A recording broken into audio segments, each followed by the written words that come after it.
जन्म हा माझा होई सार्थसाचा मुक्त माता होता.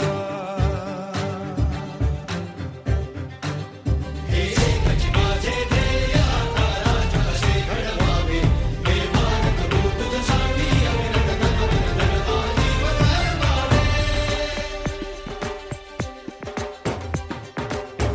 ज्योत ज्ञानाची स्फुल्लिंग मनांचे पेटून उठले स्वाभिमानाचे हे कुंड मनाचे मग धगधगले. शृंखला तोडी हे दास्य आता नासाही कोणा देश हा आमचा स्वातंत्र्याचा आमचा बाणा.